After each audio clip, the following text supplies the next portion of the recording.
Sebelum kita mulai pelajaran pada pagi hari ini, marilah kita berdoa menurut agama dan keyakinan kita masing-masing. Berdoa, mulai.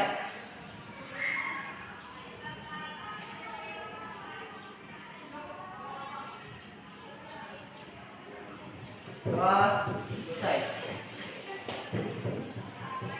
Baik, sebelum mulai pelajaran kita, Ibu ingin memastikan siapa-siapa dari kalian yang tidak hadir hari ini. Siapa aja yang tidak hadir?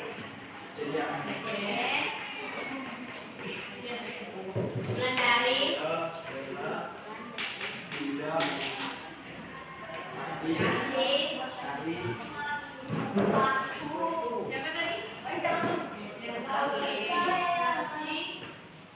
Siapa tadi? Terus?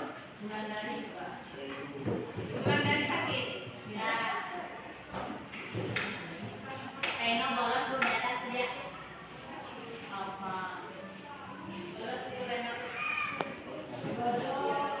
Empat orang aja?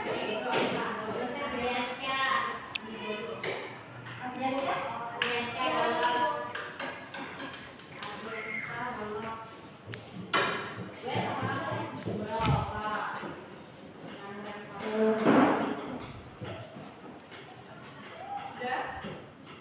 Udah aja ya? 7 orang aja? Alexon.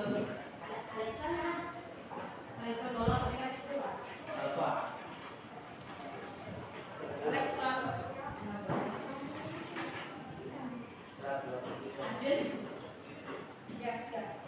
Jadi sebelum materi kita hari ini, mari kita menyanyikan lagu wajib nasional dengan judul Bangun Pemuda Pemudi biar kita semakin semangat, ya kan? Kalian kan generasi penerus bangsa, ya kan? Berdiri semuanya biar semakin semangat nyanyi.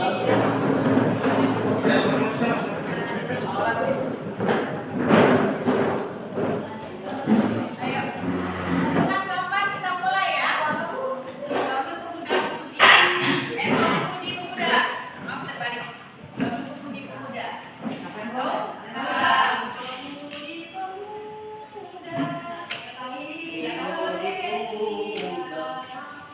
Dengan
perkembangan kehidupan politik, ekonomi, sosial budaya, dan agama di Kerajaan Kutai, Tarumanegara, sama Kerajaan Kalingga. Jadi pada pagi hari ini ada 3 kerajaan yang akan kita bahas, yaitu Kutai, Tarumanegara, sama Kerajaan Kalingga.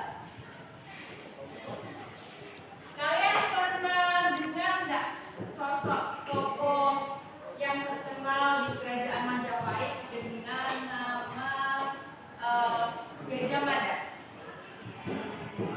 Siapakah Gajah Mada? Gajah Mada itu patih terkenal di Kerajaan Majapahit. Nah, kira-kira apa hubungan sistem kasta dengan Gajah Mada? Ada yang tahu nggak? Nggak tahu. Kasta itu apa sih? Kasta apa? Menurut kalian definisi kasta itu apa? Tingkatan. Ya, tingkatan. Jadi bisa bilang level juga kalau bahasa kalian ya. Sama juga dengan tingkatan kan. Jadi kasta itu ada kasta rendah, tengah, ya, dan kasta yang paling tinggi. Nah, Gajah Mada itu seorang patih dari Kerajaan Majapahit. Beliau terkenal dengan kebijaksanaannya dalam memperkuat mempersatukan wilayah Nusantara. Kemudian sistem kasta di Indonesia pada masa itu berperan penting dalam struktur sosial dan politik. Jadi pada masa kerajaan Hindu-Buddha itu mereka sudah mengenal kasta, dan kasta itu punya peran penting dalam struktur sosial dan politik masyarakat pada waktu itu. Kemudian Patih Gajah Mada melalui kebijakan dan visi politiknya berusaha untuk menyatukan berbagai kelompok saat itu, meskipun sistem kasta itu tetap ada. Jadi seperti sekarang gitu kan, ekonomi menengah ke bawah, menengah ke atas, itu kan pasti ada perbedaan kastanya, gitu kan? Seperti itu lagi ada masa kerajaan.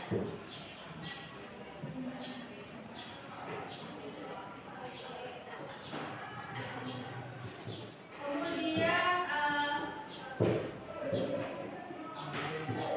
Gajah Mada punya semboyan Mahayana berusaha mengesampingkan perbedaan kasta dan menciptakan kesatuan. Jadi Patih Gajah Mada ini berusaha bagaimana caranya menghilangkan sistem kasta saat itu.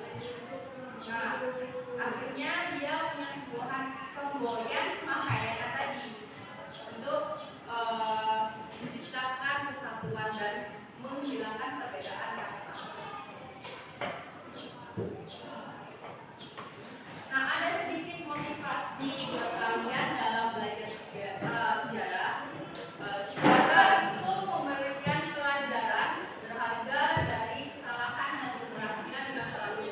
Jadi kita bisa belajar dari peristiwa sejarah untuk membuat keputusan yang lebih baik di masa kini dan masa yang akan datang. Jadi belajar sejarah itu penting buat kalian, karena dengan kita belajar sejarah dan kita belajar masa lalu, kita bisa terhindar dari kesalahan yang sama di masa lalu, ya kan? Untuk memperbaiki masa depan kita.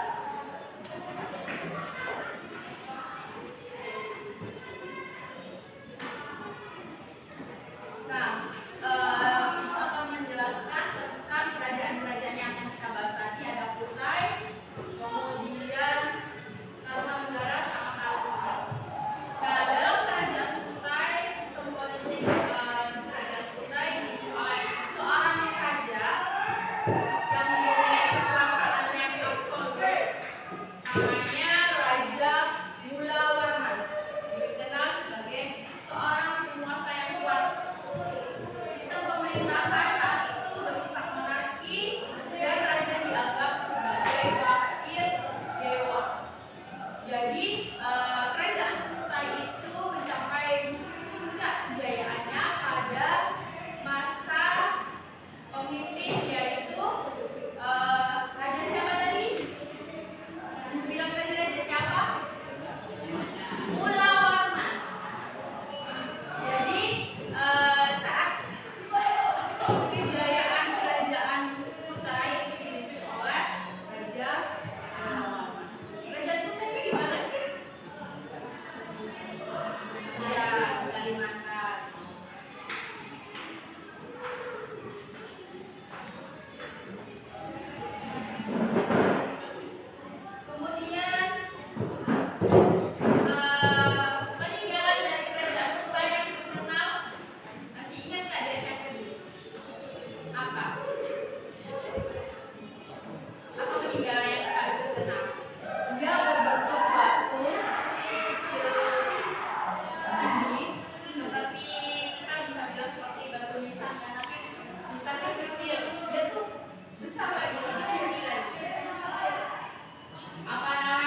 keagamaan memberikan 20.000 ekor lembu saat itu. Jadi bayangkan bagaimana jaya-jayanya atau besarnya atau bisa dibilang bagusnya ekonomi kerajaan Kutai saat itu, karena Raja Murawarman bisa memberikan sumbangan sebesar 20.000 ekor lembu. Kamu bukan? Itu besar.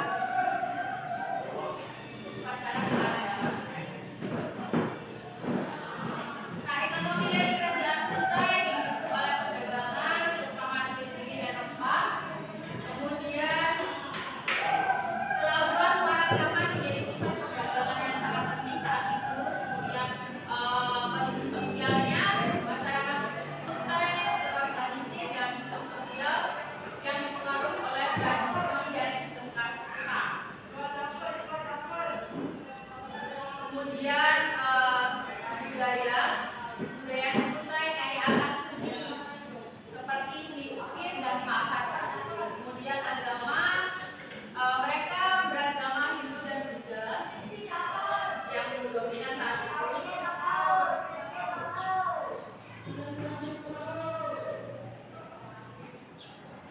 Kemudian banyak juga peninggalan prasasti yang mencatat tentang upacara keagamaan dan pembangunan candi.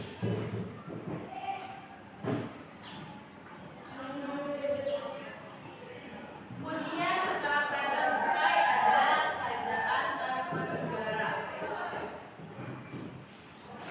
Nah, kalau kerajaan Tarumanegara kira-kira siapa yang pemimpinnya? Kalau Kutai tadi kan Murawarman, kira-kira Tarumanegara siapa ya? Ada yang tahu? Raja yang terkenal di kerajaan Tarumanegara yaitu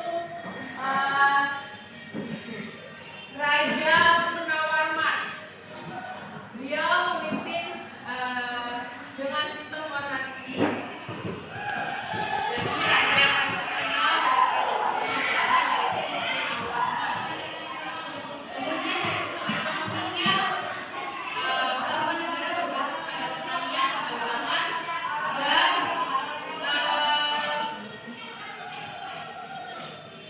ada juga pembangunan irigasi yang meningkatkan hasil pertanian di kerajaan Tarumanegara saat itu. Kemudian sistem sosialnya, masyarakat dibagi dalam kelas-kelas sosial dengan peran penting bagi para bangsawan dan dalam kerajaan. Kemudian budaya.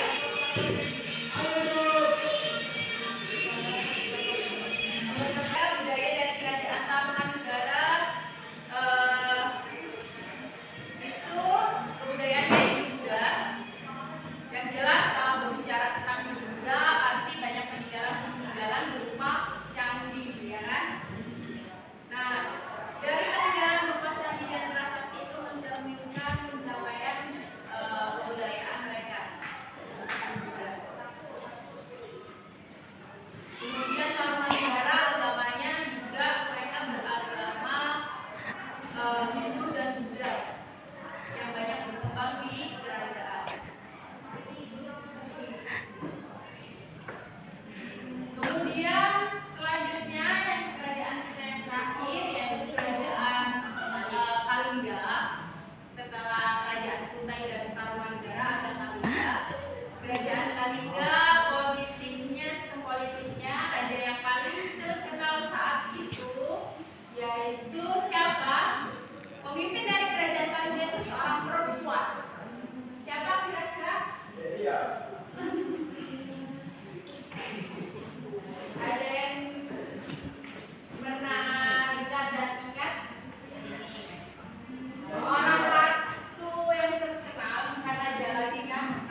Jadi soal.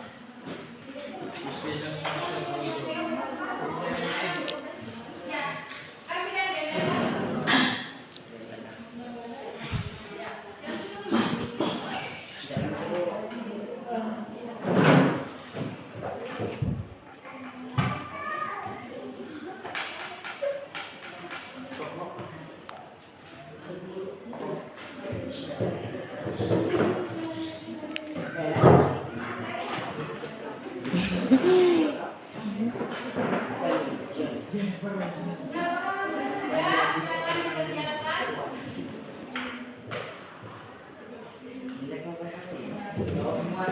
ya.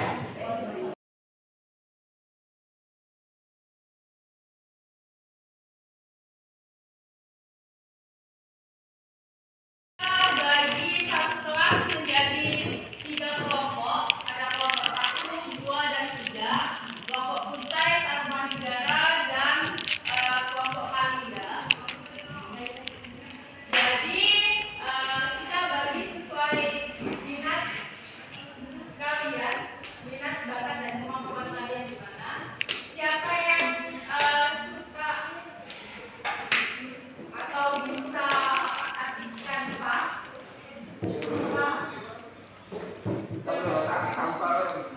Jadi kelompok 1 nanti dibuat infografis di Canva, kelompok 2 kita membuat puisi, kelompok 3 kita membuat lagu. Siapa yang kelompok membuat lagu silakan berkumpul di sini. Yang suka dengan musik, ayo kita berkumpul. Kita berkumpul di sini yang suka dengan musik. Tanpa aja kita.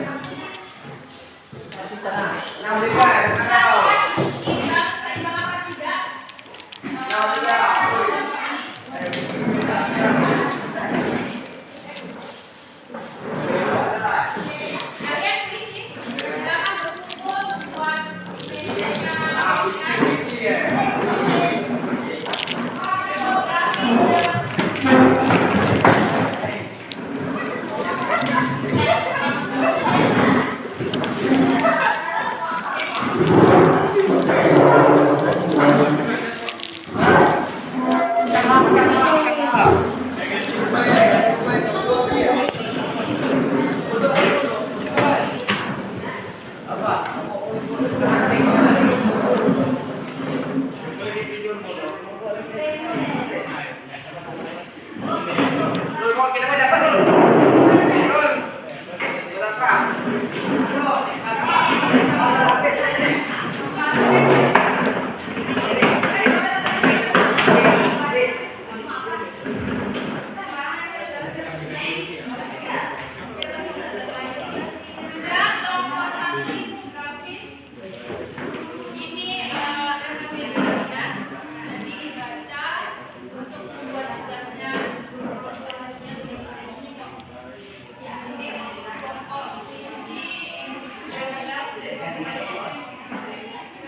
Dari pembelajaran kita hari ini, Ibu ingin menanyakan suatu sebagai refleksi untuk kalian pada kalian ini.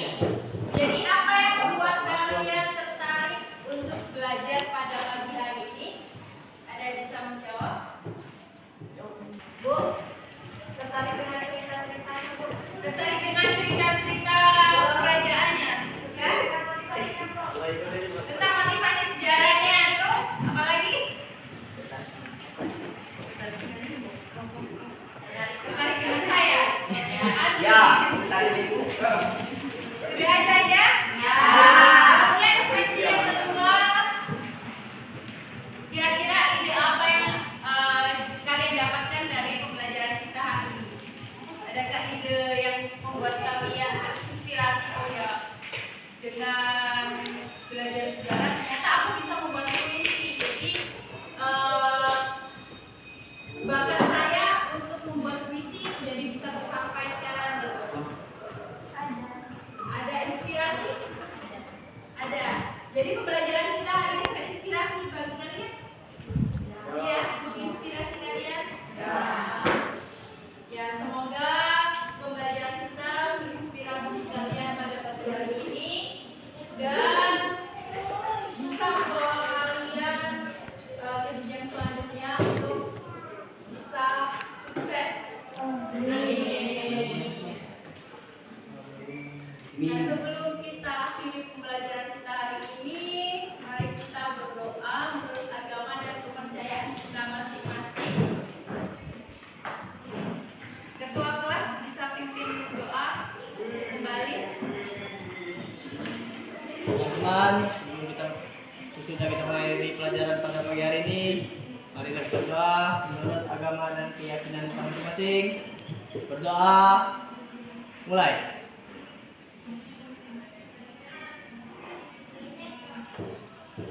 Doa selesai.